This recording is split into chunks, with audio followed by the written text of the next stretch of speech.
পতিত আওয়ামী লীগ সরকারের আইনমন্ত্রী আনিসুল হক এবং সাবেক প্রধানমন্ত্রী শেখ হাসিনার উপদেষ্টা সালমান এফ রহমানের 10 দিনের রিমান্ড মঞ্জুর। সাবেক প্রধানমন্ত্রী শেখ হাসিনা সহ 5 জনের বিরুদ্ধে ঢাকার সিএমএম আদালতে অপহরণ মামলা। 2015 সালে উত্তরা থেকে গুম করার অভিযোগে করা হয় মামলাটি। জুলাই হত্যাকাণ্ডের সাথে জড়িতদের বিচার আন্তর্জাতিক অপরাধ ট্রাইব্যুনালে করা হবে জানিয়েছেন আইন উপদেষ্টা ড. আসিফ নজরুল। আন্দোলনকালে করা মামলা 31 অগস্টের মধ্যে প্রত্যাহারের আশ্বাস। দেশকে মৃত্যু উপত্যকায় পরিণত করে পালিয়েছেন শেখ হাসিনা, অভিযোগ বিএনপি নেতাদের। গুম, খুন ও গণহত্যার দায়ে বিচার দাবি। শেখ হাসিনা সহ গণহত্যার সঙ্গে জড়িত আওয়ামী লীগের নেতাকর্মীদের দ্রুত শাস্তির আওতায় আনার দাবি বৈষম্য বিরোধী আন্দোলনে নিহত শহীদ পরিবার ও নিপীড়িত ছাত্র জনতার। রংপুরে আবু সাঈদের পরিবারের সাথে দেখা করেছেন বিএনপি মহাসচিব মির্জা ফখরুল ইসলাম আলমগীর, হত্যাকাণ্ডের বিচারে সহযোগিতার আশ্বাস। সাবেক প্রধান বিচারপতি এবিএম খায়রুল হকের গ্রেপ্তার ও বিচারের দাবি জানিয়েছে গণহত্যা ও নিপীড়ন বিরোধী আইনজীবী সমাজ। কোনো দিবসকে কেন্দ্র করে আওয়ামী লীগ নৈরাজ্য সৃষ্টির চেষ্টা করলে কঠোরভাবে প্রতিহত করা হবে, হুঁশিয়ারি বিএনপির আন্তর্জাতিক বিষয়ক কমিটির সদস্য ইঞ্জিনিয়ার ইশরাক হোসেনের।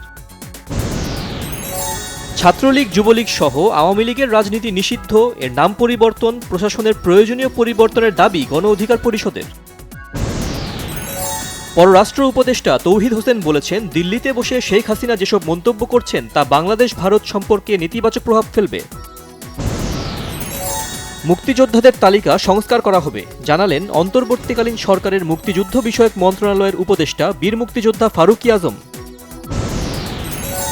অর্থ ও পরিকল্পনা উপদেষ্টা সালেহ উদ্দিন আহমেদ বলেছেন, যুক্তিসঙ্গত সময়ে মূল্যস্ফীতি সহনীয় পর্যায়ে কমিয়ে কাজ করছে অন্তর্বর্তী সরকার। অর্থ পাচারকারীরা শান্তিতে ঘুমাতে পারবে না, দেশীয় আইনের পাশাপাশি আন্তর্জাতিক আইনেও তাদের নাজেহাল করা হবে বলেছেন বাংলাদেশ ব্যাংকের নতুন গভর্নর।